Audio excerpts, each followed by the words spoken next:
Ladies and gentlemen, welcome back.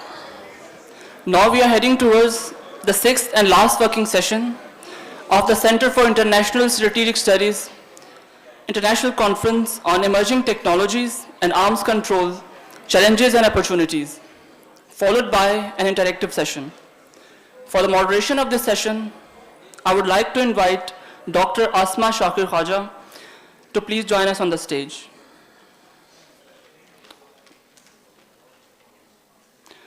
Dr. Asma Shakir Khaja is a renowned academician of a Kashmiri descent.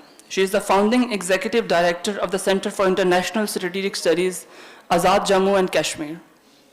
Before joining CISS AJK, she was head of the Department of Strategic Studies at National Defense University, Islamabad, where she was a faculty member since 2008.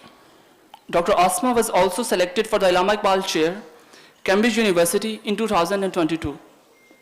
She is author of the internationally acknowledged book, Shaking Hands with Clenched Fists, The Grand Trunk Road to Confidence Building Measures Between India and Pakistan. You have the floor, ma'am. Thank you so much for such a generous introduction.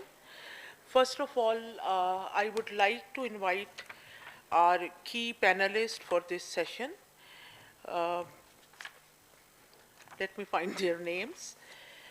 Mr. Andrei Pavlov, thank you so much. Mr. Myo Hee, Brigadier Dr. Zahir Haider Kazmi,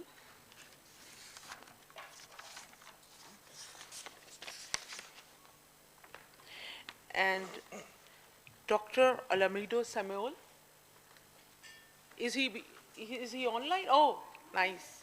Okay, I can see him.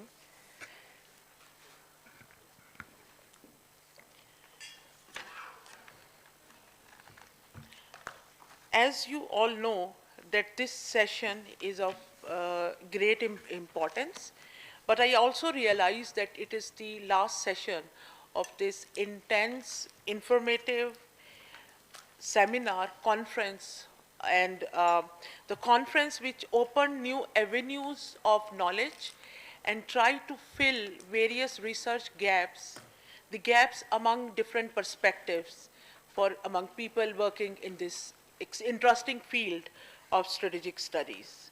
So this session, Emerging Technologies and Arms Control Challenges and Opportunities, I was talking to a fellow and I was saying that it is already a power-packed fellows because I am lucky and fortunate that all speakers which as a listener I like the most, they are part of this session.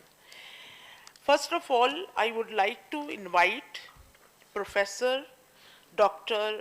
Andrei Pavlov, sitting here right next to me. I know him for a few years now, and he is graduate of St. Petersburg University, holds a PhD in history, professor at St. Petersburg University, and a chair of master's program, Strategic and Arms Control Studies. The School of International Relations, where he teaches the courses on history of strategy, nuclear strategy, and arms control, author of publications on various aspects of the Russian national security strategy, strategic stability, and arms control, co-editor of the book Nuclear Russia, International and Domestic Agendas 2022. So now floor is yours, sir, but I would request each speaker to please try to finish your presentation in 15 minutes. And I know that you already speak less. Yeah, usually I speak less. But I promise just to limit with 15 minutes. First of all, I'm so happy to be here again. And I'm so grateful for the Center for International Strategic Studies for this invitation. Yeah, it's a challenge to be the first speaker at the last session, right after tea break. But I think that the organizers, they made a very wise decision to put this session at the end, the session on arms control. Because for 2 days we, with our colleagues, were discussing what are the problems which are created by introduction of emerged disruptive technologies in the military domain. What risks does that bring? And now it's time to speak about possible solutions for those problems, and arms control can be the solution. I plan to speak about challenges and perspectives of arms control related to the introduction of new and disruptive technologies, emerging technologies into military domain. I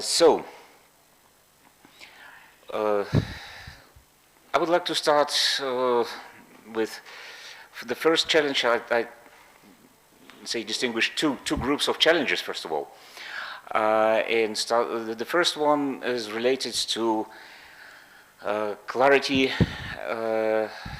and difficulties related to definition and evaluation of risks related to new and emerging technologies and disruptive technologies. You know, in 1990, the famous theorist John Mearsheimer, he published a book, not a book, a paper, with the title "Why We Will Soon Miss the Cold War." It was very provocative at that time, 1990, right? But we will soon miss the Cold War, he said.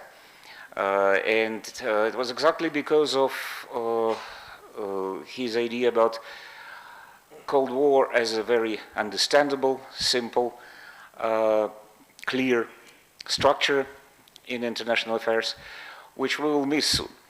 I think it's time to write the book Why We Already Miss Post-Cold War period in arms control. There was a period in time when understandings, definitions developed in Cold War period were still relevant, and political atmosphere, a new political environment made it possible to use them and implement them in arms control agreements. It was a kind of a golden age of arms control. Now we are quickly moving from the golden age to dark ages of arms control. One of the reasons, not the only of course, is this lack of clarity and difficulty to, first of all, define what should be limited or somehow controlled, and difficulty to distinguish between military and non-military technologies, and the use, military or non-military use of different technologies. So this is the first group of challenges related to arms control, I think, in this case. Of course, general political environment is not favorable for new arms control agreements to be concluded, but there were many technical issues, and if we are talking about technologies, I will concentrate definitely on them. So it's very difficult, as I said, to distinguish between military purpose and civilian purpose use of technologies. And sometimes it's very difficult even to define what exactly should we put under control. Definition is an extremely important issue in arms control agreements. We witnessed a situation when the lack of clear definitions undermined the very, stability of arms control agreements and regimes. Like, for example, lack of clarity in definitions of cruise missiles or not definitions which were developed in 1980s, which were not applicable very well to the INF Treaty, Intermediate Nuclear Forces Treaty, created serious problems related to unmanned aerial vehicles, which supposed to be prohibited according to the INF Treaty. For example, we also witnessed today how hypersonic weapons create problems for, or might create problem for traditional arms control in bilateral Russia-US relations, because if you use ballistic missile and put hypersonic warhead on it, the traditional definitions which was used for decades of a ballistic missile cannot be used anymore. So how we understand what exactly should be placed under control. But even more important, I think that there is uncertainty and lack of clarity about the effect of certain types of technologies. Arms control decisions are based usually, always I think, on the considerations of the balance between advantage the technology can give and the risk associated with that technologies.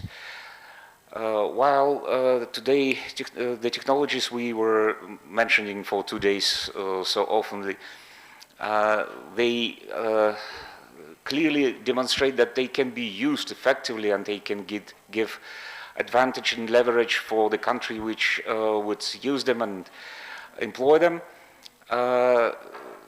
It's not so clear about the risks associated with the introduction of those technologies. And probably here we are experts and students of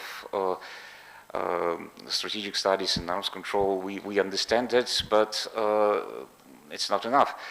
Decision makers have to understand that, and this is not the case, I think. Although the advantage is understandable, the risks are not.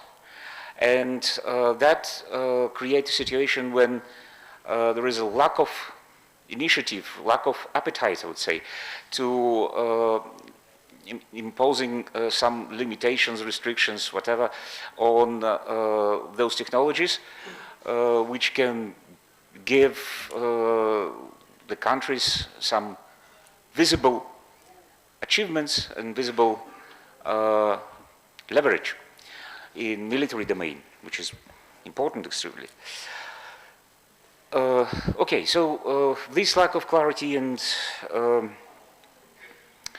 creates situation when we just don't understand what should be done and what kind of technology should be controlled and how to control them. Because there is a diversity of different say agreements related to arms control, and starting from ban on certain types of weapons or classes of weapons to just some general rules, codes of conduct, etc. Okay. It's very difficult to understand what is acceptable and what is not. What kind of risk is acceptable and what kind of risk is not acceptable when we are speaking about future, about probability, the level of probability that this risk will create certain problems in the future. Basically what we are talking about is kind of a preventive arms control, and history shows that there are not so many examples of successful preventive arms control. Usually arms control agreements, regimes, they are established when the level of clarity is much higher, when we already know what are the consequences of use of certain types of weapons and what are the risks. So this is the first group of problems. And the second one, second group of challenges, and here I can refer to the question of Dr. Adil Sultan. He asked in not the previous, but before the previous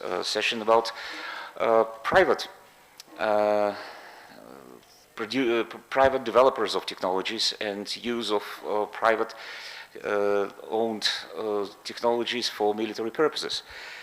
That's I think, created the whole group of different challenges, because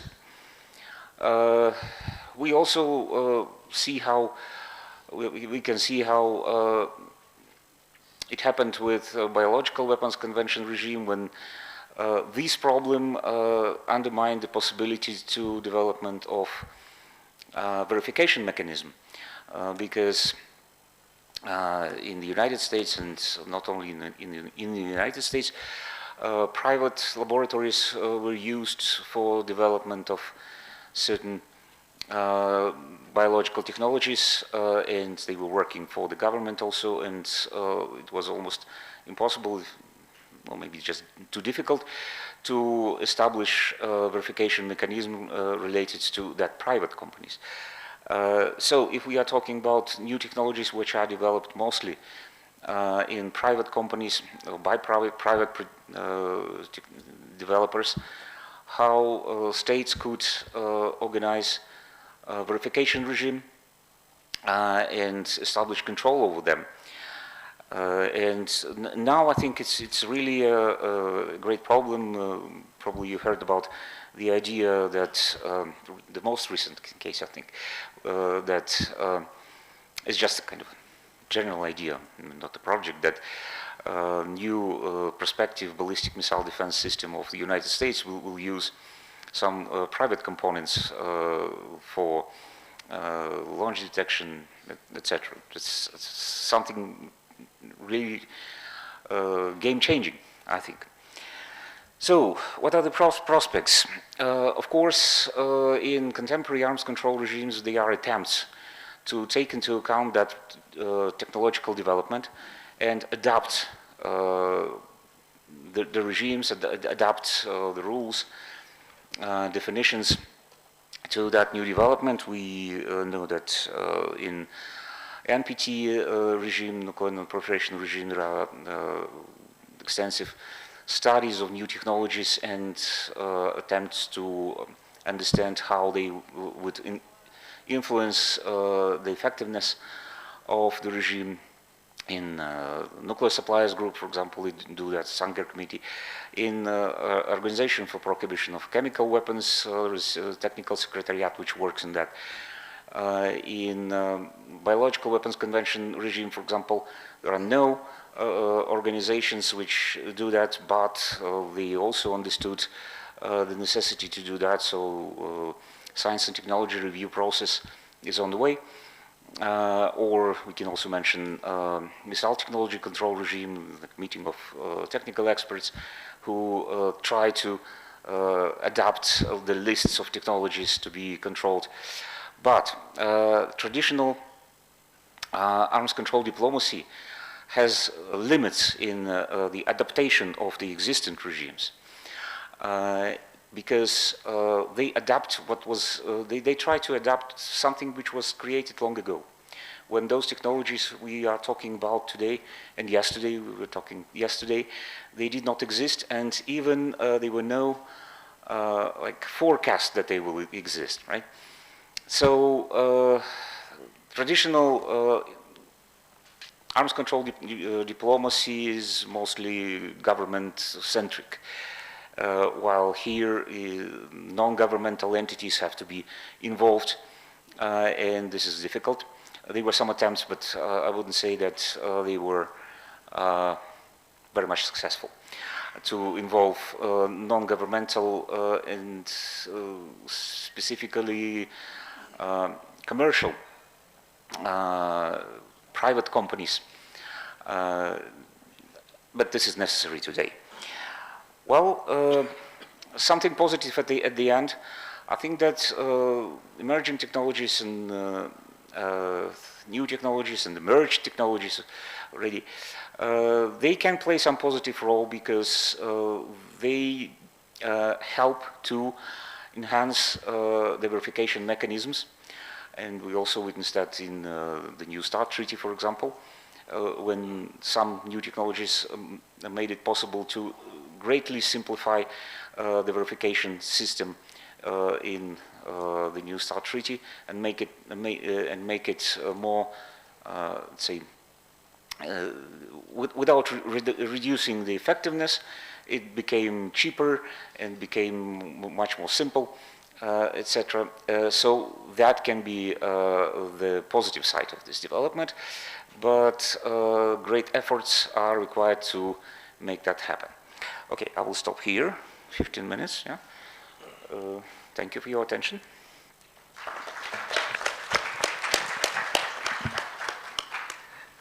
Thank you so much, Professor Pavlov. Your presentation and your insights on this highly technical and complicated issue was really thought-provoking. Thank you so much. Now our guest speaker for today, this session, is Mr. Miao He. He is a research fellow at the China Arms Control and Disarmament Association, People's Republic of China. He joined the Ministry of Foreign Affairs from the PRC and in 2016, and he has served in various diplomatic roles, including postings in Papua New Guinea, San Francisco, and departments focused on North America, Oceania, and arms control affairs. His topic for today's session is confidence building measures for emerging and disruptive technologies. So over to you, floor is yours. Thank you, Chair. And colleagues, ladies and gentlemen, good afternoon. First of all, on behalf of China Arms Control and Disarmament Association, I would like to take this opportunity to express my heartfelt thanks to CISS for your kind invitation and great arrangements during these days. My colleagues, Professor Han Hua and I, had an unforgettable 3 days in Islamabad. So the topic assigned to me today is confidence building measures for emerging and disruptive technologies. This is a quite a broad subject, and I know a lot of experts here yesterday and today already talked a lot. So to make my presentation more focused and due to my own limitations, I would like to choose artificial intelligence, which is the most disruptive technology right now, as the starting point to explore the challenges and the feasible pathways for building CBMS. Before my formal presentation, I would like to emphasize that managing and reducing EDT risks is first and foremost the responsibility of every sovereign state.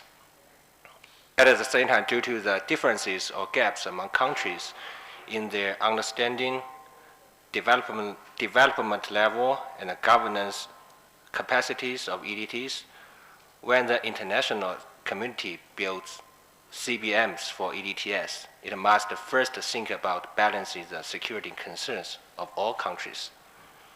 We cannot sacrifice the core or vital interest of national security just for the sake of consensus. Otherwise, all CBMS will just be an empty talk. So now I will start my presentation. It will have 4 parts. First is in the first part, I would like to talk about the risks brought by EDTs, especially by AI. I know many experts already talked a lot about this issue yesterday and today. I will just make a brief introduction and may echo some similar opinions. First is the speed-driven trend of technological development is becoming increasingly prominent. Technologies are moving from labs to battlefields in a rapid way, evolving from isolated breakthroughs to systemic integration. Take AI as an example. For deep learning algorithms to LLMs, the technology update cycle is getting shorter and shorter, while the automation and autonomy of military systems are accelerating. For example, just like Professor Xia Liping mentioned yesterday, the US military is promoting the Joint All-Domain Command and Control. It's called JADC2 concept. Following the concept of JADC2, the US military can achieve minute-level or even second-level responses in battlefield coordination. This quite altering the temporal rhythm and the decision-making structure of conflicts. Second, the trend of decentralization in technology diffusion is getting stronger. Unlike traditional high technologies, many EDTs are characterized by low barriers but high proliferation risks.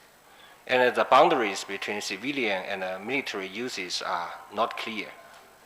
The widespread use of open source AI models enables non-state actors to acquire advanced cognitive capacities in a very short time.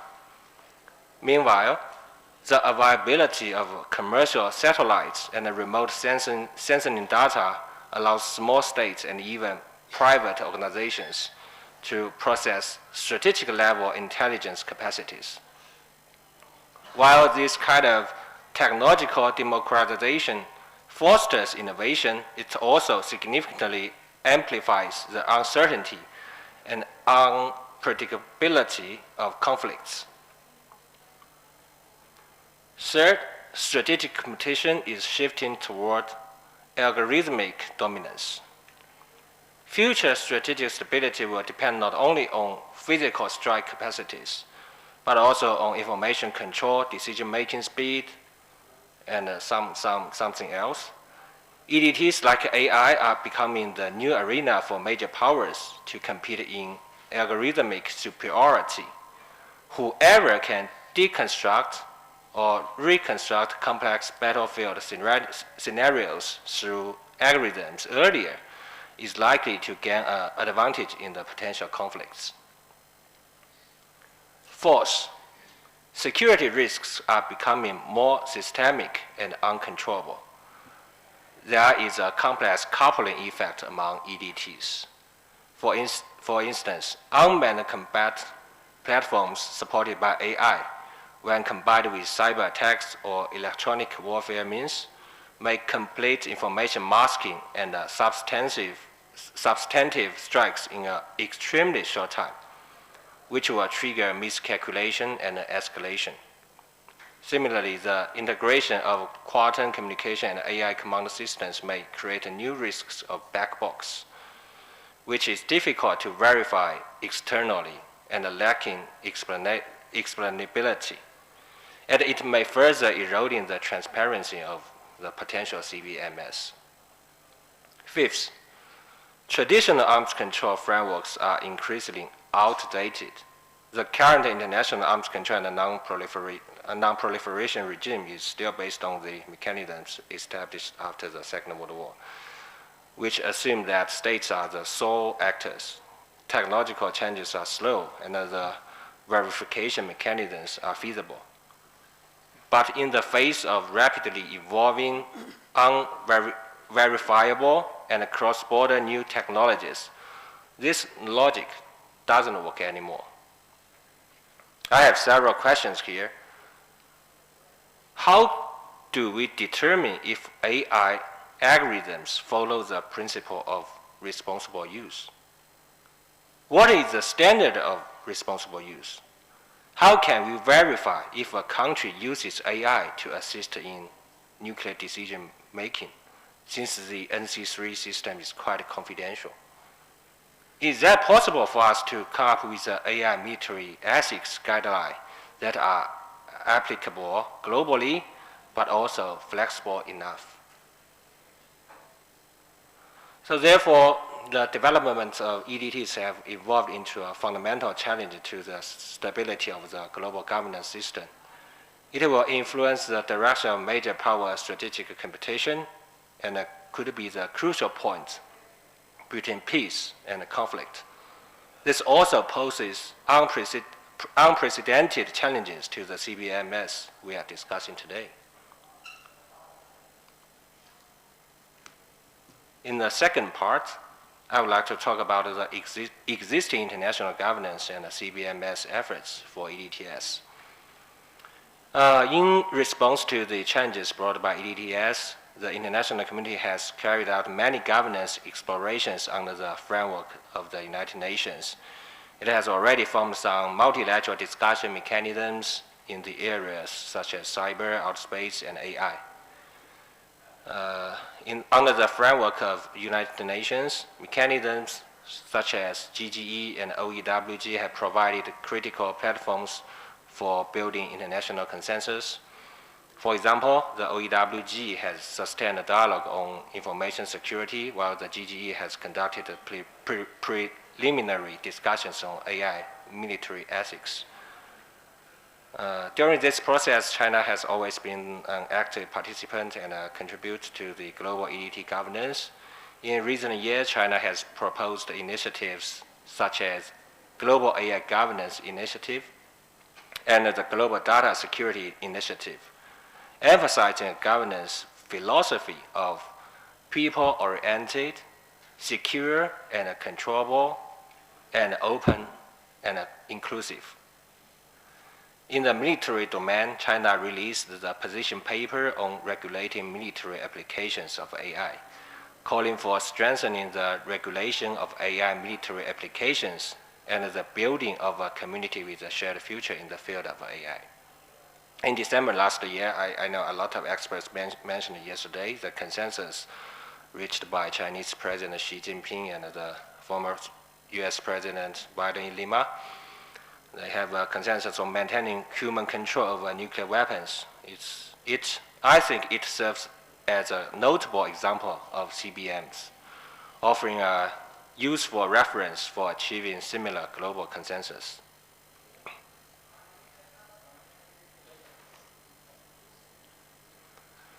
In the third part, I would like to talk about the challenges currently faced in establishing CBMS. Frankly speaking, there is still a huge gap between ideals and the reality.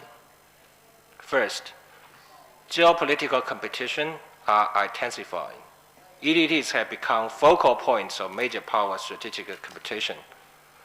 Some states view technological superiority as a strategic imperative and resist cooperation or transparency. For example, in the context of AI military applications, certain countries oppose proposals for sharing algorithm or building a mechanism on training transparency, which directly weakens the foundation for CBMS. Second, the rapid pace of technological innovation outpaces governance efforts. Technological progress are measured in months, while international rulemaking progress over years or even decades. Take cyber as an example. Threats like hacking, ransomware, and AI-generated disinformation evolve constantly. Yet we have not built a global regulatory norms or global governance mechanism. This structure called contradiction of fast technology and slow rules makes it difficult for CBMS to be implemented. Third, there is a fundamental contradiction between confidentiality and verifiability. Many EDTs, especially in military application, involve highly sensitive data, algorithms, and operational models. Their confidentiality requirements are in fundamental conflict with the transparency and verifiability required by the current arms control verification mechanism. Additionally, many AI systems are inherently black box, even if their algorithms are disclosed. It's difficult to assess whether their behavior in accordance with ethical or regulatory standards. This kind of unverifiability challenges the basic logic of CBMS. The last part, I would like to talk about some of my personal suggestions on how to build CBMs step by step. In face of all the challenges, I think we can't wait for the arrival of a perfect consensus. Instead, we should start with minimum viable CBMS and explore a possible path to control the risks. I would like to put forward the following 4 suggestions. First, we should prioritize soft CBMS. Instead of starting with the most controversial and sensitive areas, it's better to choose areas with more consensus and less controversy as a breakthrough point. For example, encourage countries to release national technology policy white papers to showcase governance ideas and red lines. Establish multilateral or bilateral expert communication mechanisms to conduct non-binding policy exchanges. Encourages the sharing of ethical principles and responsibility mechanisms of AI systems, and establish a preliminary consensus starting from value alignment. Second, we can learn something from the traditional arms control and mechanism or treaties. The negotiation of the Chemical Weapons Convention, CWC, and the Biological Weapons Convention, BWC, tells us that institutional design can be gradually advanced, mechanisms can be established while negotiating, and the supervision can be adapted to local conditions. For example, the CWC has established a supervision system of technical secretariat plus routine inspection plus national rights safeguards, which provides a reference for the future governance in AI or cyberspace. Another example is in the P5 mechanism, we have 2 editions of the nuclear glossary. Just like last session, our UNIDIR colleagues said we use the militarization in outer space and weaponization. I think it could be a it could be a CBMS if we globally, jointly develop a kind of glossary in the area of outer space. Third, adhere to the principles of inclusiveness and diversity. The governance of EDTS shouldn't become a small cycle dominated by a few major powers. Developing countries also have reasonable concerns in areas such as AI ethics, cyber infrastructure, and more. We should promote the establishment of a more fair and reasonable governance platform to ensure that every country can participate equally, share the benefits, and jointly bear responsibilities. Fourth, strengthen the core role of multilateral platforms such as United Nations. The multilateral mechanisms under the framework of the United Nations should continue to play a leading role in rule-making, capacity building, and crisis communication and management. At the same time, regional organizations, research institutions, and both public and private industry sectors should be engaged to build a collaborative governance ecosystem spanning multiple levels and domains. Ladies and gentlemen, technology is a double-edged sword, but human rationality and cooperation remain our most reliable shields. History has proven that even in the most tense moments of the Cold War, the international community was able to successfully establish mechanisms such as the NPT and the INF to curb strategic risks and maintain stability among major powers. Today we are facing a security environment that is more complex, novel, and challenging. Precisely for this reason, we need forward-looking vision, constructive attitudes, and a shared courage to build the most basic transparency and trust, and lay the foundation for the peaceful tomorrow. Thank you. I will stop here.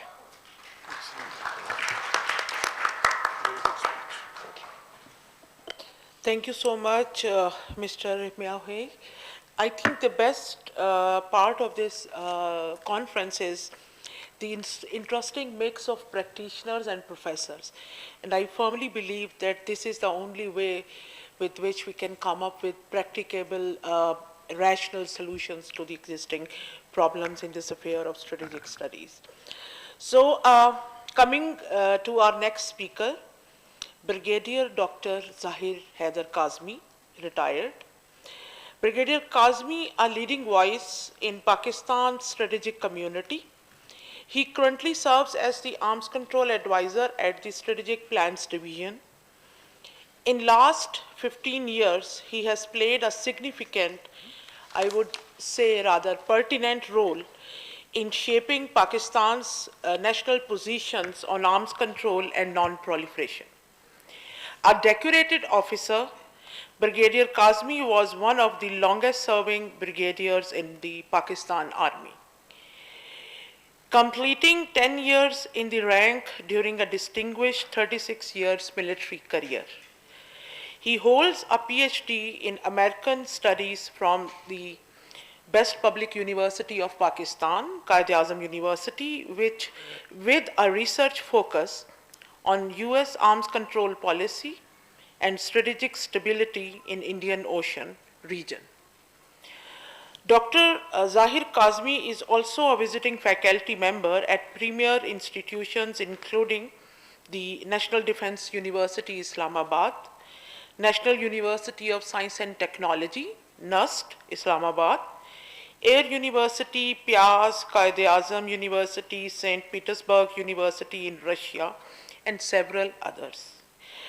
He has represented Pakistan at numerous international forums and has contributed to the establishment of several national think tanks on strategic affairs.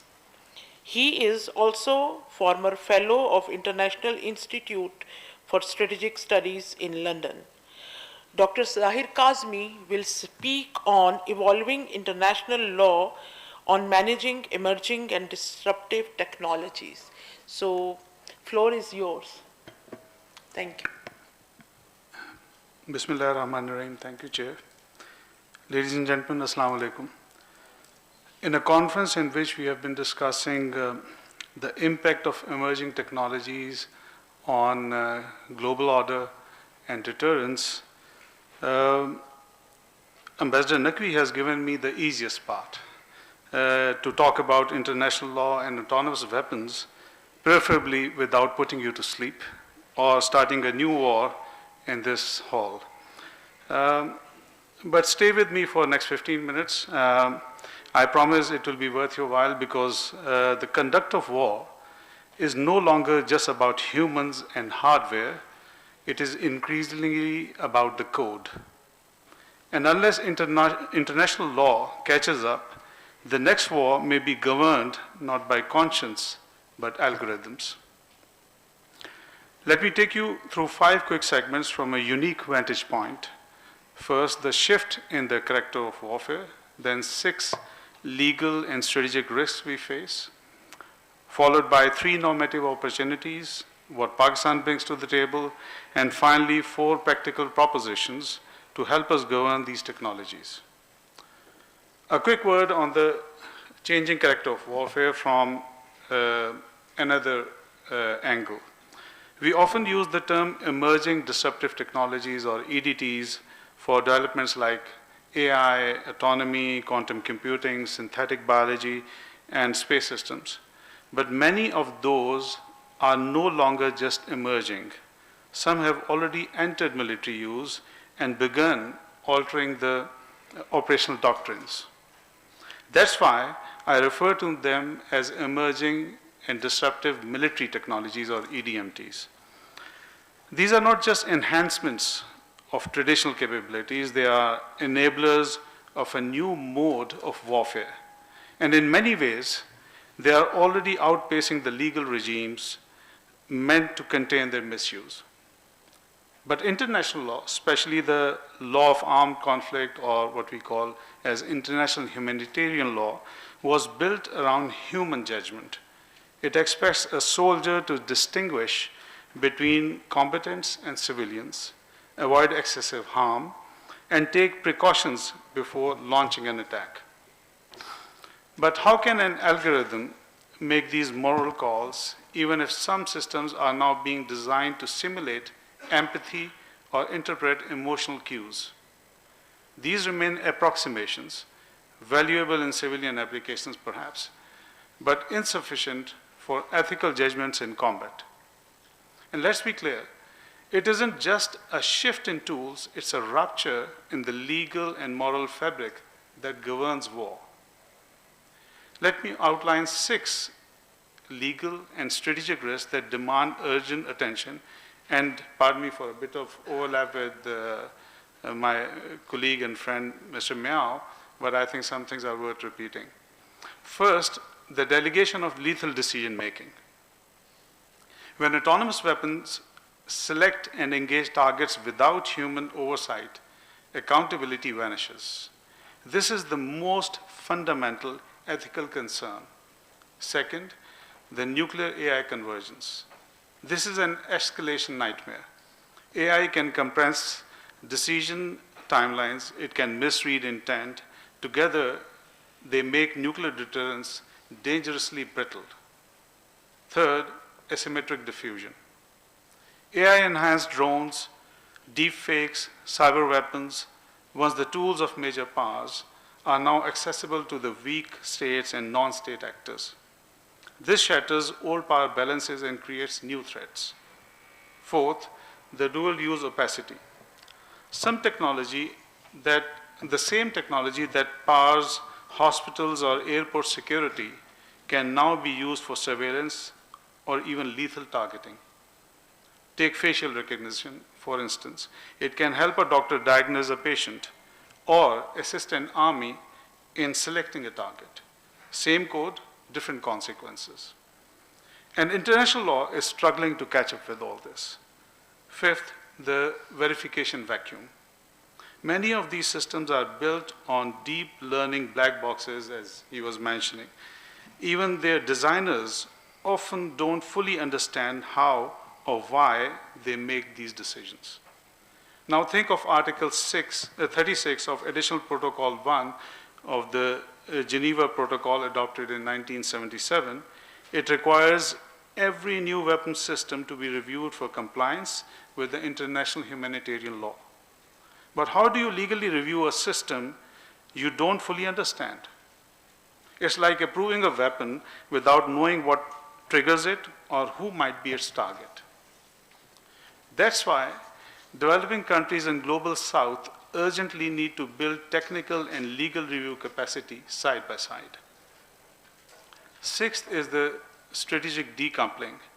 The widening rift between China and the US and within the West is creating rival models of regulation.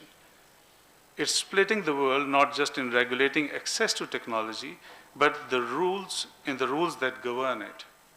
We are not just in a race to regulate, we are in a race to stay relevant. And the race is slipping from legal hands to the lines of code.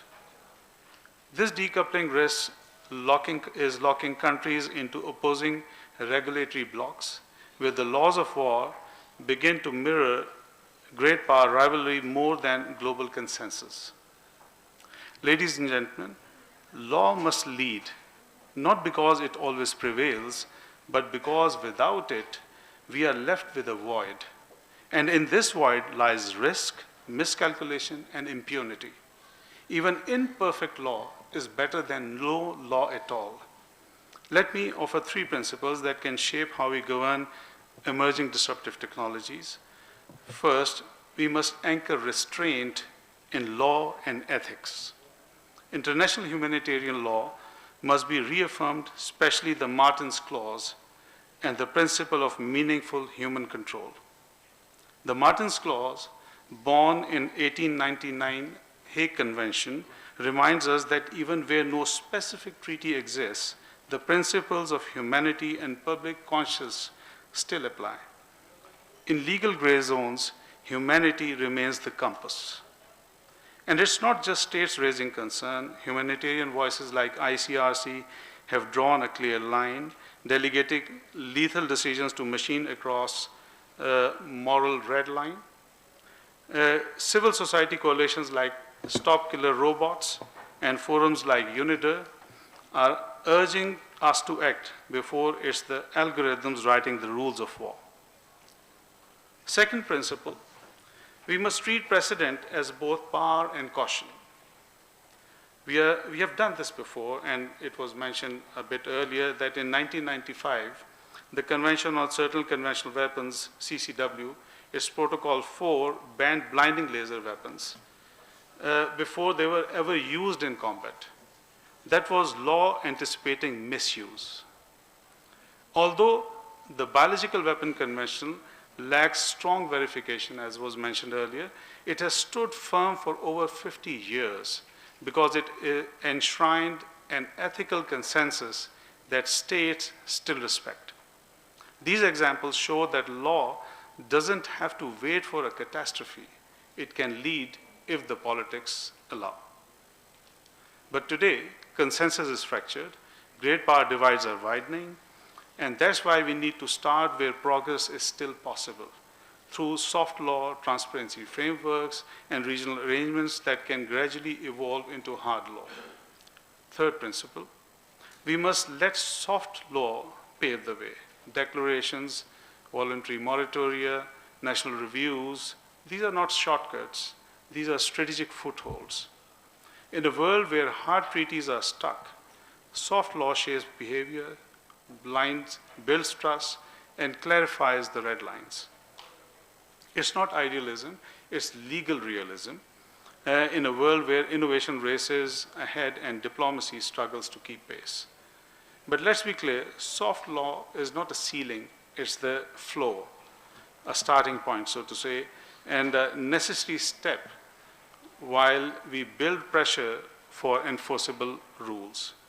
We don't embrace it as an end, but as a bridge for states that have the will to act, but not yet diplomatic leverage to build the binding rules. So what Pakistan brings to the international table? Quite a bit.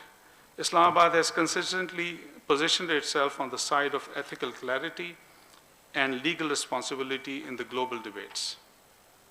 In multilateral forums, whether the UN First Committee, the CCW, the Disarmament Commission, or the Conference on Disarmament, our voice has been steady, principled, and strategically grounded. Most recently, in our April 2025 submissions to the UN Disarmament Commission and the Secretary General's report on the military AI, Pakistan reaffirmed its position. We warned against algorithmic opacity and urged a binding international instrument to prohibit fully autonomous weapons that lack meaningful human control.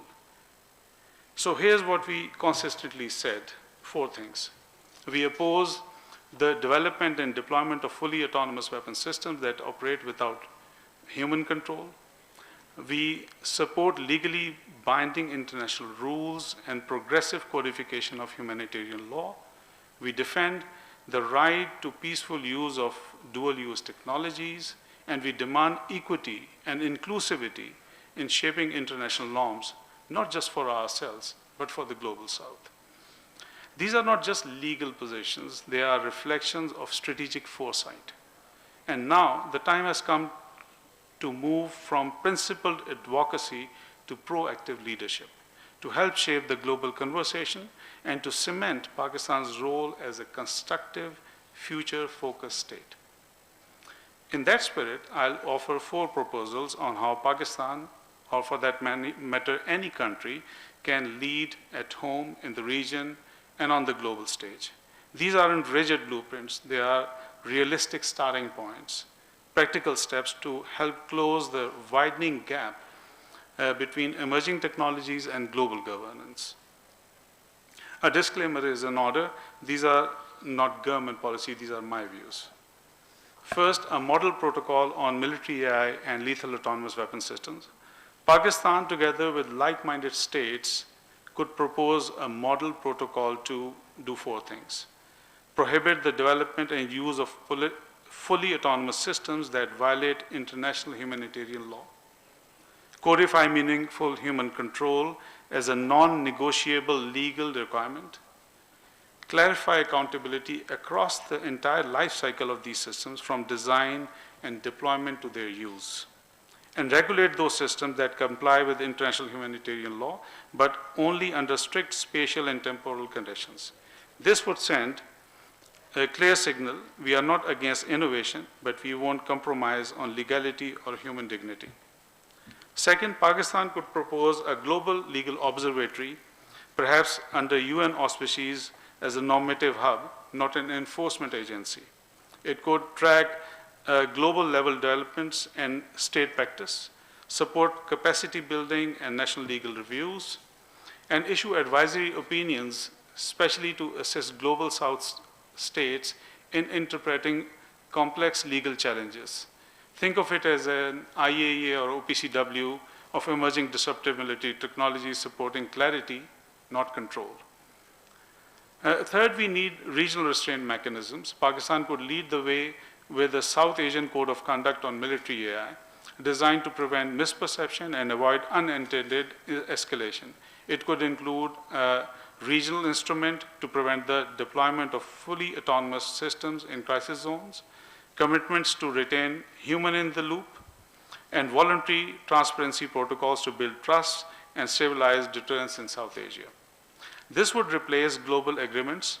This wouldn't replace global agreements, but it would complement them with regional reality checks. And finally, credibility abroad starts with capacity at home.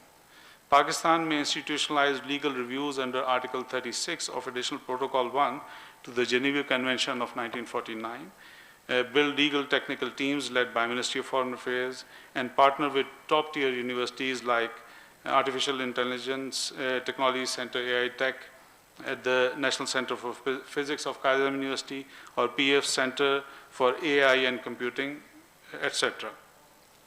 These 4 steps, taken together, can position Pakistan not just as a participant, but as a norm-shaping power in the governance of tomorrow's warfare. However, the problem with governing AI in warfare is that the lawyers want rules, engineers want code, and the AI just want more data. I end this concluding thought that history tells us that the international law follows war. After Hiroshima, we got NPT. After chemical horrors, we got CWC. But this time, we don't have the luxury. This is not a call to ban innovation.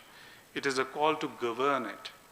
Because if the next war is governed by code, not conscience, we will have surrendered our most human responsibility to set rules that uphold life, even in times of conflict. Let Pakistan shape that future, not out of fear of technology, but out of a realist belief in the stabilizing power of law.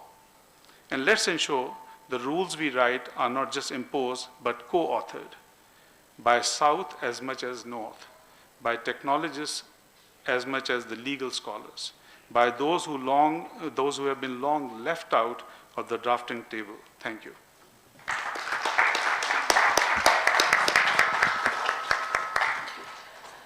Now, it is not the time to ban innovation, but to govern it efficiently. Thank you so much, Dr. Zahir Kazmi.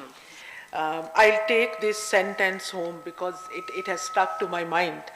Now, our next speaker, Dr. Olamide Samuel.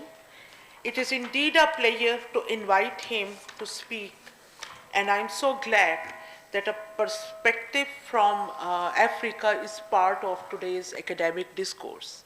Because usually while formulating global perspectives on the issues of strategic concern, our community or Western community is at times ignore the concerns of developing countries. So Dr. Samuel leads network development at the Open Nuclear Network, ONN, in Vienna, and formerly served as special envoy to the African Commission on Nuclear Energy. He has held research and teaching roles in the University of Leicester and CISS, leading global disarmament initiatives like SCRAP weapons, scrap weapons. He holds a PhD in security and intelligence and is co-author of Open Source Investigations at the Age of Google and the Global Third Nuclear Age. Dr. Smuel frequently writes and comments on international security and non-proliferation in leading media and academic platforms. His topic for today is Emerging Technologies and Future of Arms Control. Thank you so much. Over to you, Dr.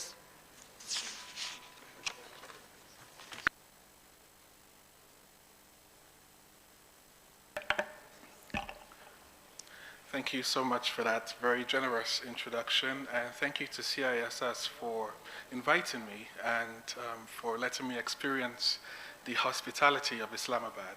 As I've told many colleagues here, this will be a first of many visits that I'll be making to Islamabad, inshallah.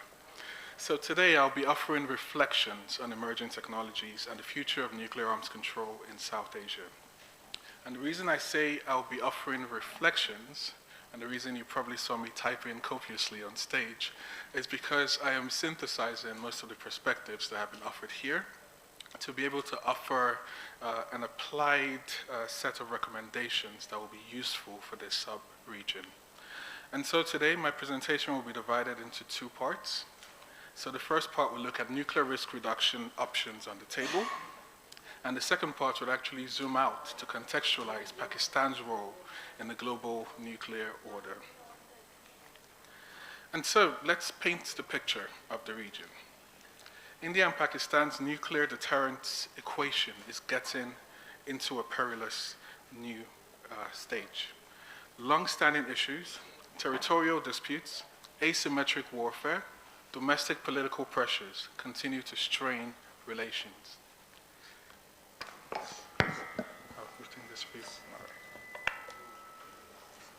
Thank you. Maybe this one would be more. Yeah, I think this is better actually, because this is a bit too high. Apologies for that. Yes. Thank you. Apologies for that, technical difficulties. All right, so let's paint the picture of the region. So there's long-standing issues, territorial disputes, asymmetric warfare, domestic political pressures, and these continue to strain relations between India and Pakistan. And then when you add to this an influx of emerging technologies in both nations' arsenals, the picture begins to grow more complex. Both countries are developing and acquiring technologies to gain an edge, often citing the other's advances to justify their own. India's test of the Agni-5 ballistic missile and the development of new delivery systems, some potentially with MIRV capability, have not gone unnoticed in Islamabad. Pakistan, for its part, has pursued systems like the MIRV-capable Ababil missile and diversified its deterrent. Now we see interest in AI for military decision support in both countries. There are reports that India aims to incorporate AI to improve targeting, and Pakistan, understandably, will try to keep pace on a smaller scale. If left unchecked, this action-reaction cycle could escalate and accelerate into a destabilizing arms competition, eroding the fragile stability that exists. This rapidly evolving deterrence dynamic has significant implications for the security and stability of not only Pakistan, India, or the sub-region. Studies into the long-term effects of nuclear war in this region points to the fact that the failure of deterrence here would have existential ramifications for all humans on the planet. I repeat that. The failure of deterrence here would have significant ramifications for all humans on the planet. And when we include the destabilizing effects of emerging and disruptive technologies on this nuclear deterrence dynamic, it becomes apparent that we need to urgently consider ways in which we can reduce the imminent risks of nuclear confrontation. My presentation would briefly look at possible options for nuclear risk reduction, arms control, and multilateral nuclear diplomacy that could help to at least dampen the disruptive effects of emerging technologies. Now, we've already witnessed how close the region can come to disaster, even without the destabilizing impacts of emerging technologies. One sobering example was the accidental Indian missile launch into Pakistan in March 2022.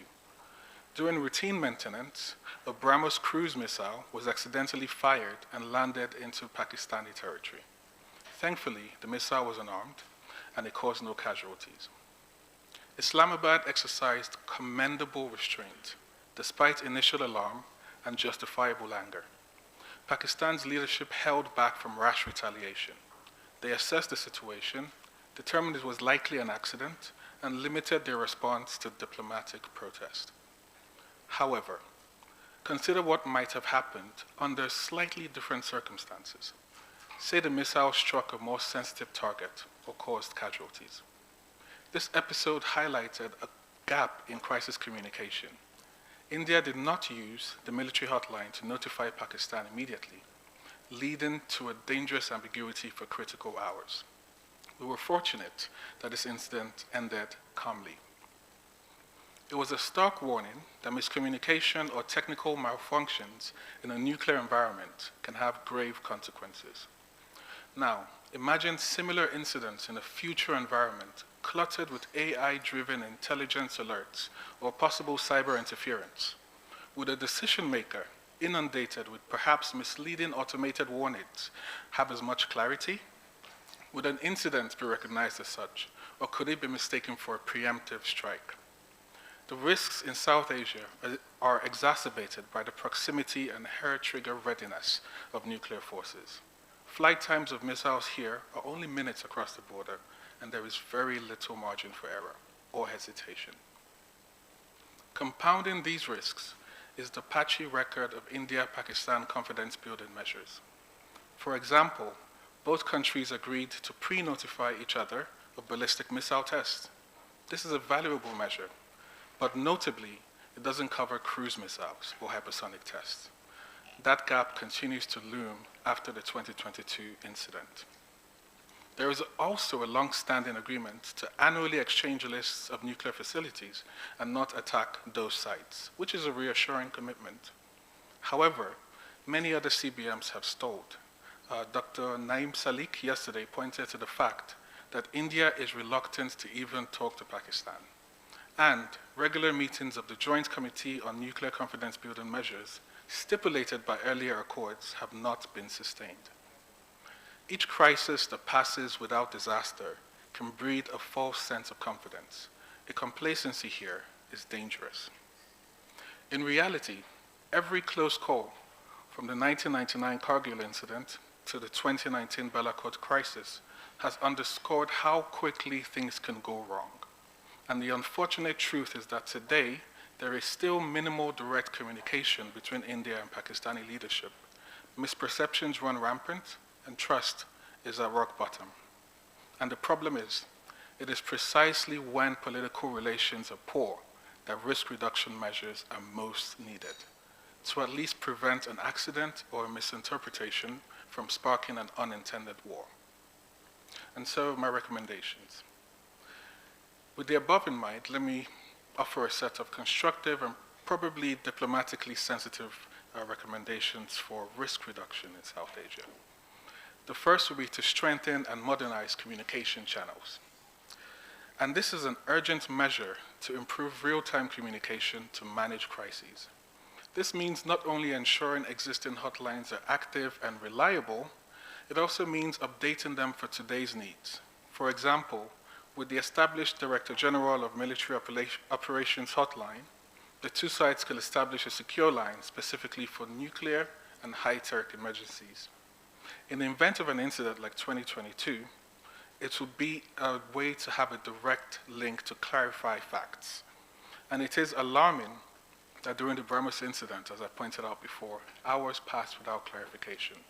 And so a protocol could be agreed where any unauthorized or accidental missile launch is immediately notified through emergency channels, with as much data as possible, data on trajectory, type, presumed cause. All of these things will serve to reassure the other side.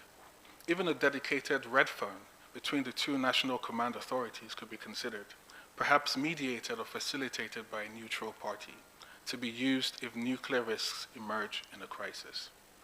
Communication is the cheapest confidence-building measure. It only requires political will, but it pays immense dividends in dispelling confusion and buying time during fast-moving situations. My second recommendation is to expand pre-notification agreements to new domains. As noted, India and Pakistan have an agreement to pre-notify ballistic missile tests. Given the advent of new delivery systems, however, this regime needs to be broadened. Specifically, flight tests of cruise missiles, hypersonic glide vehicles, or any long-range autonomous or unmanned systems should also require advanced notification. Including those systems would actually help to prevent surprise and actually signal benign intent. Additionally, both sides could agree to notify each other of major military exercises, especially those ones involving strategic forces or new technology demonstrations. This was partially covered under previous confidence-building measures, and we could revive these things. These steps will reduce the chance of one side misreading the routine or a routine test as a provocative one. Now, the second part of my presentation will zoom out to the multilateral context, the rest of the world, as it were. Now, Pakistan does not exist in a vacuum, and its deterrence relationship has security impacts for its neighbors, the sub-region, and the entire planet. Yesterday, in the keynote address, General Sahil Mirza declared that Pakistan is a responsible nuclear weapon state, highlighting Pakistan's long-standing support for universal, non-discriminatory conventions on nuclear disarmament, and he also pointed to Pakistan championing a convention for negative security assurances. This is a working paper that was submitted by Pakistan recently in the Conference on Disarmament. And he rightly outlined at the same time that Pakistan's nuclear deterrent is need-driven and not prestige-driven. Despite these aspirations, the world is worried that the possible failure of nuclear deterrence in the sub-region is actually going to cause global nuclear winter. Many scientists and advocates, mostly Westerners, by the way, are certain that this sub-region will be the most likely region to witness nuclear war. And this creates a reputational problem. The world sees this deterrence dynamic as putting the needs of one or two countries above the survival of humanity. And this is irrespective of the legitimate security concerns which we have discussed over the past 2 days. And so, I believe it is time for Pakistan to actually change the narrative, to proactively engage in multilateral nuclear diplomatic forums beyond the traditional forums such as the Conference on Disarmament, where Pakistan has been active. And the reason is this: it's not just technologies that are evolving at a rapid pace.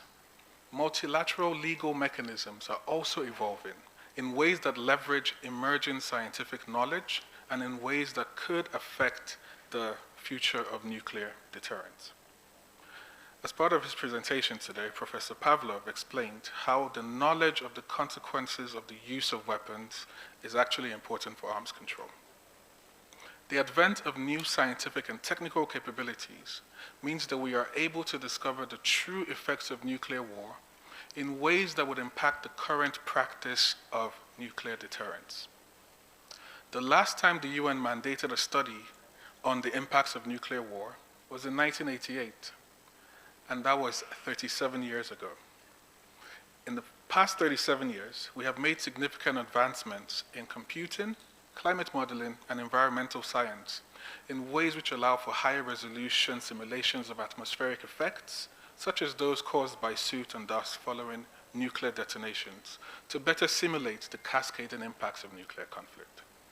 And now, to address this gap, members of the TPNW, which is the Nuclear Ban Treaty, members of their scientific advisory group recommended in 2023 that the UN mandate an assessment of the effects of nuclear war, an updated assessment, using new technologies. And in November of last year, this resolution established an independent scientific panel on the effects of nuclear war. Now, this resolution and the panel gained immense support. 144 countries voted in favor, 30 countries abstained, and only 3 voted against. So it turns out that scientific data on the effects of nuclear war can be seen as threatening to the stability of deterrence. Of the nuclear weapon states, France, the United Kingdom, and Russia voted against the resolution. Pakistan and India abstained. China was the only country to vote in favor. So I will conclude with this. If Pakistan wishes to cement its reputation as a responsible nuclear weapon state, perhaps joining China to embrace the emergence of new scientific knowledge about nuclear war would be a good place to start and a good place to improve reputation. Such scientific knowledge might actually enable even more strategic restraint in the sub-region. Thank you.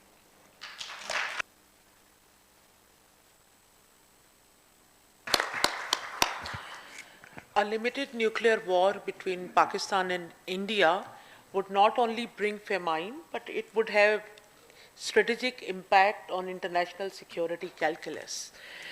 Thank you so much. It was a very interesting and a learning experience to listen to your thoughts on this subject. Now, due to shortage of time, we will have a quick, crisp, and short Q&A session.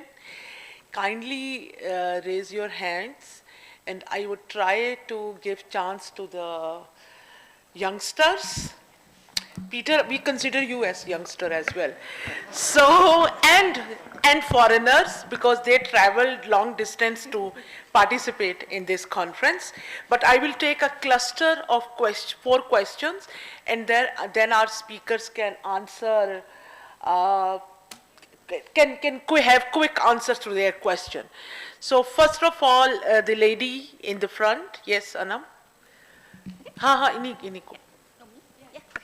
Hi, Jessica West from Project Plowshares. I really enjoyed all of your talks, and I want to build on a point by He Miao about the role of research. So you built on Almudena's point about a shared glossary of terms, and I'm wondering for each of you, since there's so many researchers in the room, students, academics, people in civil society like myself, can you think of other things that people on the research side can be engaged in that would help move forward some of the agendas that you laid out?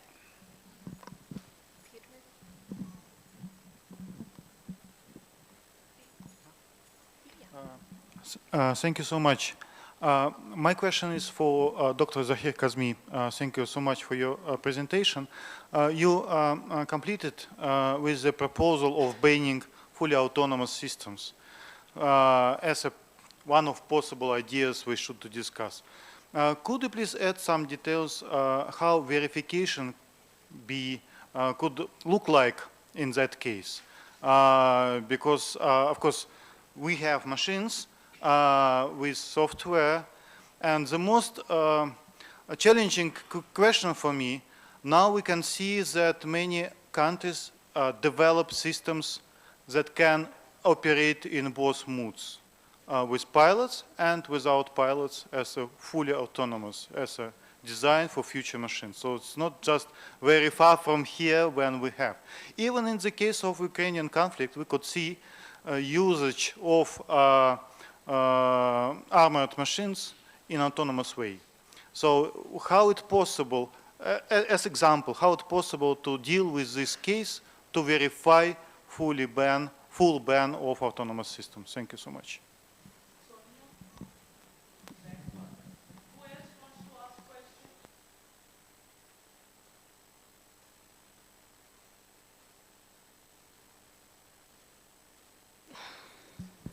Thank you so much for very informative and insightful discussion. I am Sonia Naz, PhD scholar at National Defense University. I have 2 questions. We talk about international standards and international framework to control and regulate emerging technologies. But how they can be regulated and how they can be governed because they are not like previous interventions. And my second question is from Dr. Samuel, as he discussed AI-driven intelligence. So how AI-driven intelligence would affect deterrence and strategic stability in South Asia? Thank you.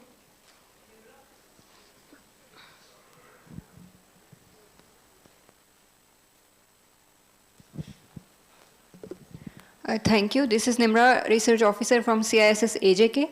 Any of the panelists can answer my question, and the question is, how can we ensure that arms control and regulations related to emerging technologies are not used to control the development, are not used to block the development of certain countries, and how we can create a fair and balanced system that includes all the states equally? Thank you.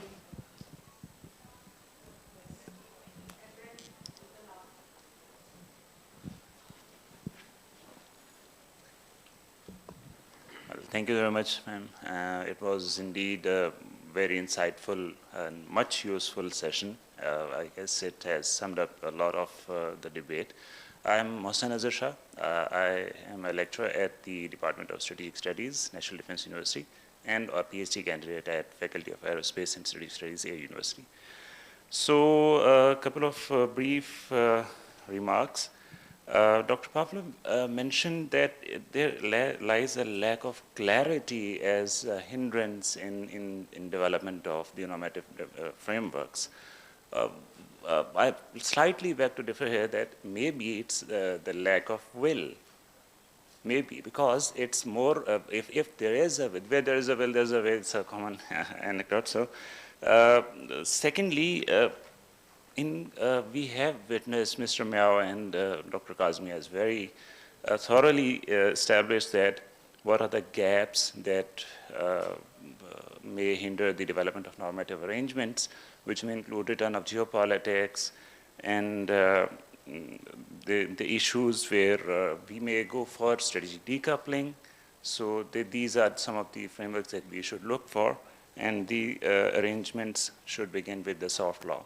So, in addition to that, it's okay. We understood your point of view, and we are already running time. Your question, please. Thank you. Alice Saltini from CNS and IST. Thank you very much for your presentations. I have a question from our colleague from CACTA. And I wanted to pick up on your comment on responsible AI behavior. You mentioned we don't know who defines what a responsible behavior in AI is. And as I'm sure you know, a few countries have already put forward a few of these suggestions. As I'm sure you know, the US has released a political declaration on responsible AI use in the military domain. It opened it up for signature. A few countries signed the declaration. China was not among those countries. The RE-AIM Blueprint for Action issued a joint statement where other countries also signed on the declaration. Pakistan signed the declaration. China did not. So I was wondering, would you think that China would be interested in put forward its own political declaration on what it thinks a responsible AI use is, particularly in the nuclear domain? Thank you. Now I would suggest that all speakers can one by one answer the question. Please take the shortest possible time. Right. Shortest is always better. I'll answer two questions, one by my friend Peter, and the second was from Nimra. Nimra's question first.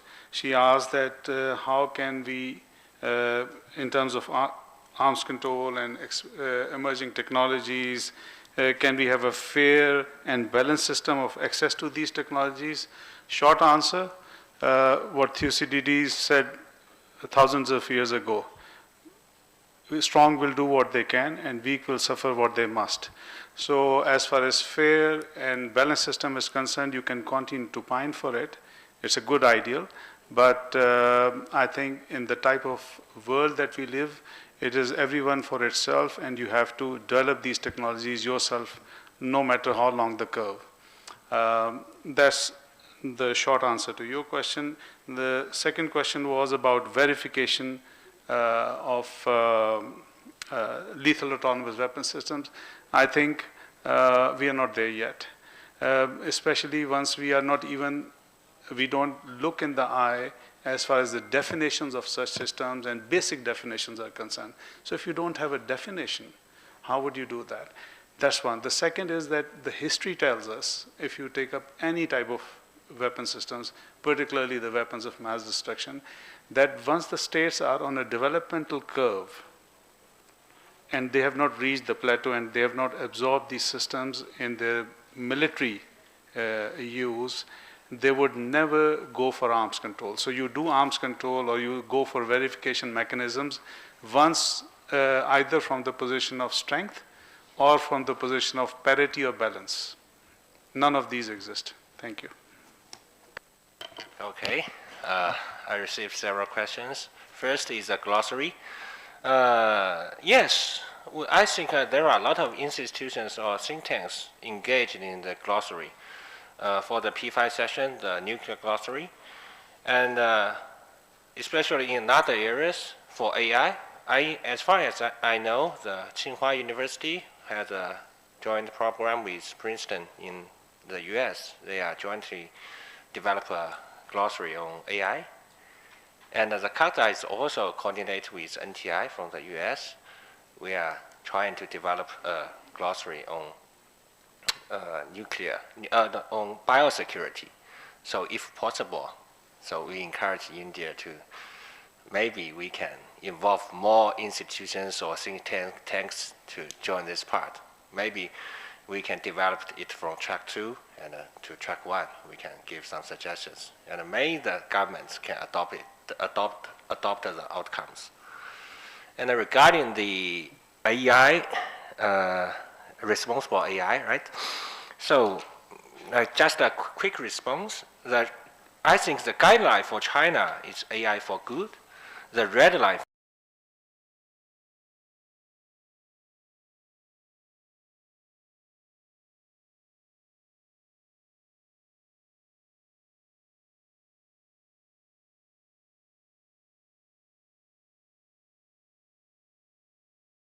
remember last year we have an AI International Conference in Shanghai.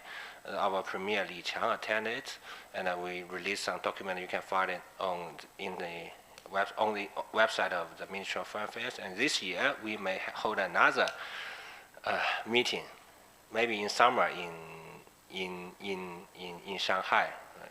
We welcome all the scholars or experts here. You can register online and come to China to see how the Chinese government think about the future AI governance mechanism.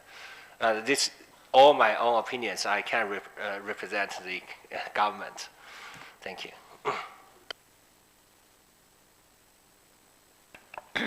Yeah, the questions about how they can be, how those technologies can be regulated, and why they are not. Yeah, I think I can combine both questions and answer them all together.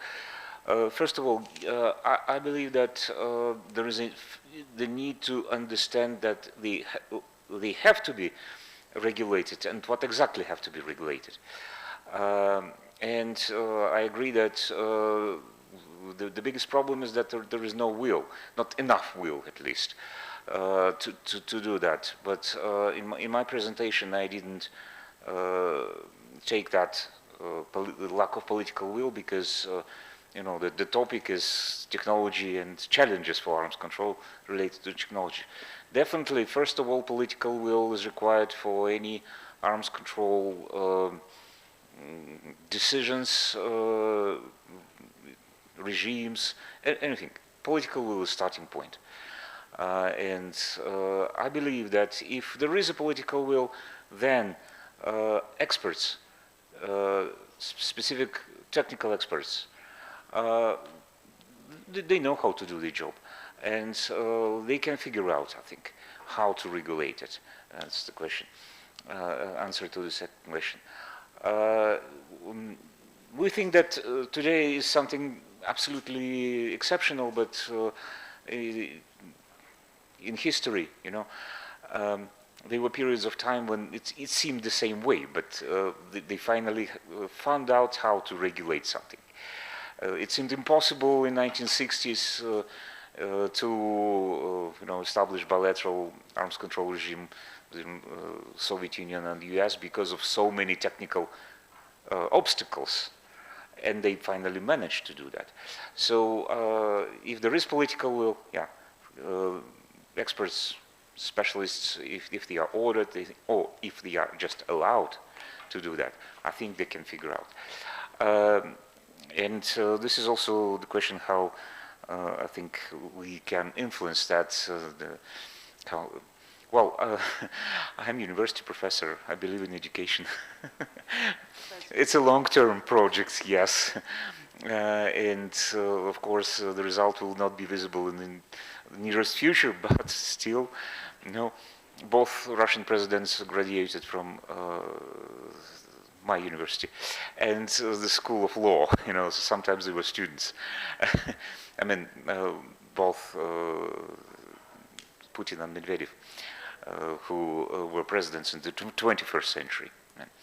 So, first of all, but 1.5 track diplomacy, I think, is so helpful to not directly but indirectly educate and demonstrate that something have to be done. And that may be also a long-term project or long-term perspective, but not that long-term as education. Arms control is about long-term, always, right? Long-term agreements, long-term evaluation, etc., etc. So we should not expect quick and visible effects right now, but we should work for the future, right? I think. Yeah, please. All right, thank you. I'll take first a question from Sonia, although my response is going to be relatively cheeky. And this was a question on how AI-driven deterrence would affect stability in South Asia. So I'm going to give you a non-answer, but for a positive reason. So I believe when when speakers were sourced for this conference, we were told to submit a written chapter. And so my presentation today was an excerpt of that written chapter. And I believe that CISS is going to be publishing this in an edited volume. So this is the first advertisement for that. In more detail, you would have all my responses in my chapter in that edited volume. But I do think that I addressed quite a lot of the question in my initial presentation. There is one question that did catch my attention, though, and that was the question about how arms control or international law could be used to block the development of certain countries. I would use the example of the NPT, the Nuclear Non-Proliferation Treaty, specifically Article 4 of that treaty, because of the history of the inclusion of Article 4, which protects the inalienable rights of states to use peaceful nuclear technologies. Now, the way Article 4 was weaved into the NPT was through a system of resistance, really. I think in the late 1960s, Italy and interestingly, Nigeria were very hesitant to support the general sort of negotiation for an NPT without some sort of protection that nuclear technologies would also be promoted through this treaty. And this is why we have Article 4. And nuclear technologies are the only technology we have till this day that is attached to a right of access, because states resisted this sort of dynamic that we're talking about, where law can be used to block the development of certain countries' trajectories. So in addition to Brigadier's response about indigenous development, self-sustenance and having our countries actually develop these technologies, I would also say that there's a space for diplomatic resistance that actually carries on in the longer term. Thank you. Thank you so much, all worthy speakers. It was, as the audience also said, that it was very interesting and thought-provoking session. And this session reminded me my initial lessons, what I learned as a student of strategic studies, that technology is irreversible. When once it has been invented, we have to learn to live with it. And in order to live with it, it is very important to see that how we can govern effectively the technology and how arms control can be applied. In my concluding remarks, I would like to highlight Pakistan's position on this very briefly because of the limitation of time. Pakistan considers that the role of new and emerging technologies such as artificial intelligence and all other technologies we discussed during the course of this conference is undeniable for the progress of any society, rather mankind. However, at the same time, Pakistan has repeatedly raised concerns on the unregulated military applications of the emerging technologies and their use by both state and non-state actors for destructive purposes, and calls for the formulation of legally binding instruments to regulate the military uses of emerging technologies in military domain.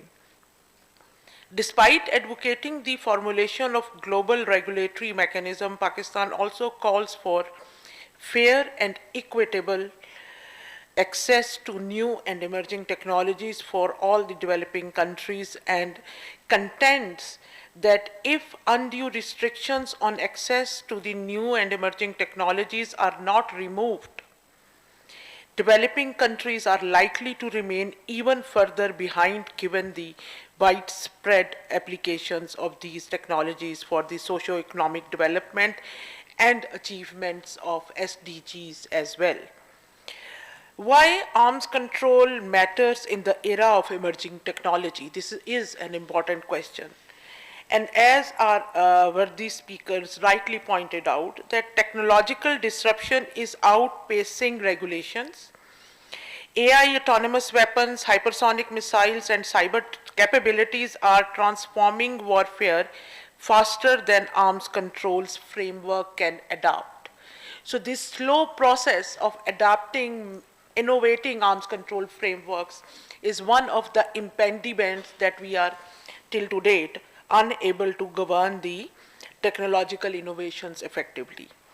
Blurring lines between conventional and strategic weapons complicates deterrence and escalation control. Dual-use nature of technologies makes verification and monitoring increasingly complex and complicated. Proliferation risks are heightened as emerging technology is more accessible and harder to track. And this reminds me when we were discussing academically discussing the issue of terrorism, then the biggest challenge that the phenomena of terrorist organizations are using against civilized society, that is the use of bitcoins. Now we can no more trace the roots of funding anymore. So this is how new technologies are making defense more difficult. Strategic stability is under strain. Traditional arms control regimes may become obsolete for not reformed, if they are not reformed. Now the challenges in regulating emerging technologies. Lack of consensus on definitions, thresholds, norms, and legally binding rules at multilateral forums. Geopolitical rivalries hinder cooperative frameworks. Technological opacity and national security concerns reduce the transparency. Asymmetric capabilities between major powers and developing states create imbalances and mistrust. Now the opportunities in arms control. Preventive diplomacy, establish legally binding rules before capabilities mature fully. Confidence building measures, CBMs, through data sharing, transparency, and dialogue. Tech-specific regimes, modular approaches to govern AI in weapons and cyber tools and unarmed systems. South-South cooperation for inclusive governance framework. Moreover, Pakistan's perspective is based on supporting equitable and non-discriminatory arms control that preserves regional stability and national security concerns. Advocates responsible innovation. Emerging technologies should not exacerbate existing asymmetries on arms race. Stresses inclusivity, voices from the global south must be part of norm building as well as legally binding rules processes. Calls for updating existing frameworks while exploring new norms of AI, autonomous weapons, and cyber capabilities. Emphasizes strategic restraint and dialogue. especially in a region marked by environmental and nuclear rivalries. So I believe, as a student of strategic studies, that dialogue is the only solution when the nations can move forward to deal with disruptive technologies and new innovations in warfare. Thank you so much. Thank you for your patience, and thank you for sitting till the end. Now over to the moderator.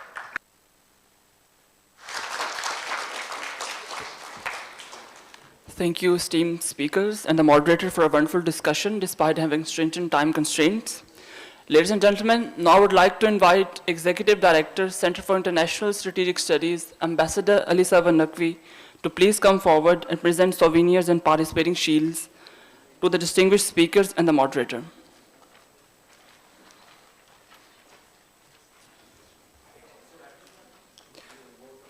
That would be after this distribution, sir. All right.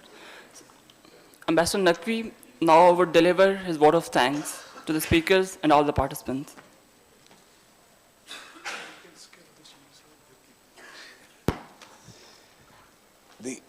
The hour is late, and we are all exhausted after this very stimulating and enriching session. But I, by habit, am obliged to say a few words about what has been discussed. We tried to put together a conference which could thoroughly examine this entire new phenomena of artificial intelligence and all that it entails, cyber and laws and drones and whatever have you. So we had the analysis, the geopolitical analysis of how great powers will deal with it, how small countries will, this all happened yesterday. And we discussed all the political aspects of this new phenomena.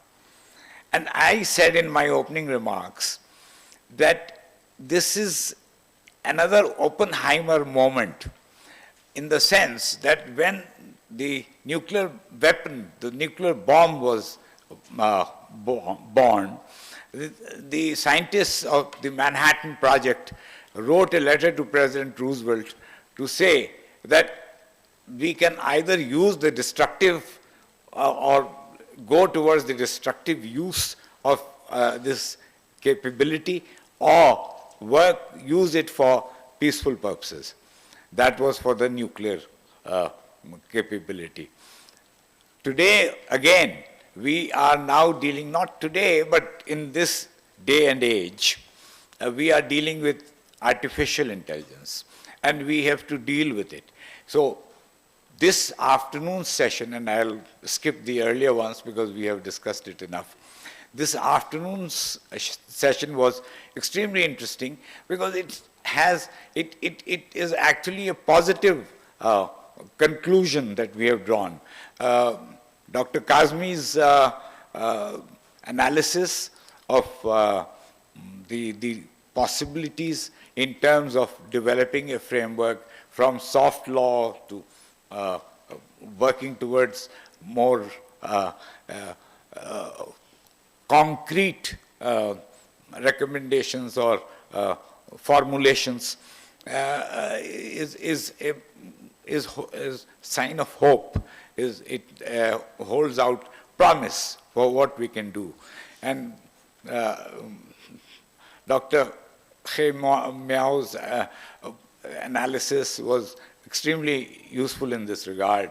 Then we had Dr. Olamide Samuel's discussion of how this would apply to our region, to South Asia, and what Pakistan and India can do.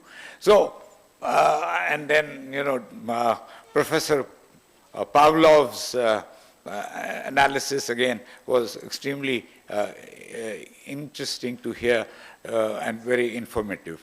So, I personally think that we have achieved the objectives of this conference by a very balanced, very academic, and a kind of insightful discussion. We had the discussion this morning of all aspects of artificial intelligence. So I thank all the participants, especially the foreign participants who have traveled all this distance to come to us, and the Pakistani experts and scholars, and the moderators who did a very good job of running these sessions and contributing their ideas, and all the people who have helped put this together. I thank all of you on behalf of CISS, on my personal behalf, on behalf of my team, and I cherish this moment when we have discussed it and reached this conclusion. So thank you so much.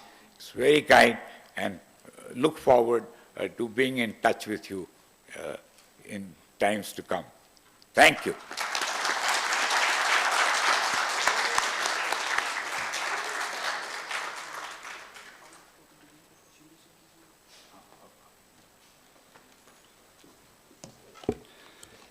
Ladies and gentlemen, we will quickly proceed towards to call distinguished speakers and the moderator for the distribution of participating shields and the souvenirs. First of all, I would like to call Professor Dr. Andrei Pavlov, Head of the Master Program, Strategic and Arms Control at St. Petersburg State University to please come forward.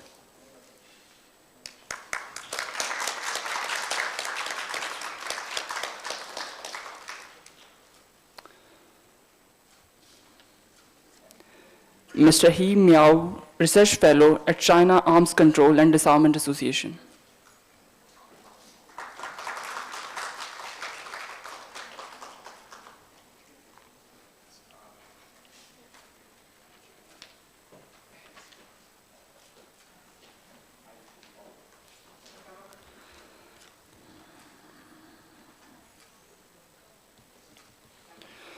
Brigadier Dr. Zahir Kazmi, Arms Control Advisor at Strategic Plans Division.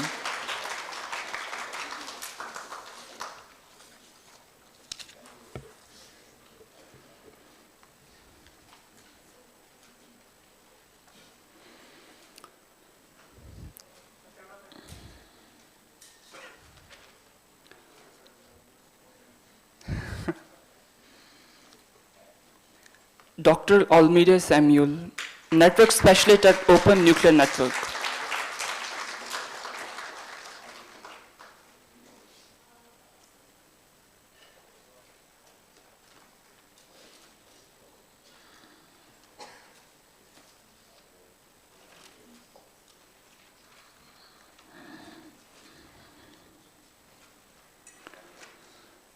Dr. Asma Shakir Khaja, Executive Director, Center for International Strategic Studies, Azad Jammu and Kashmir.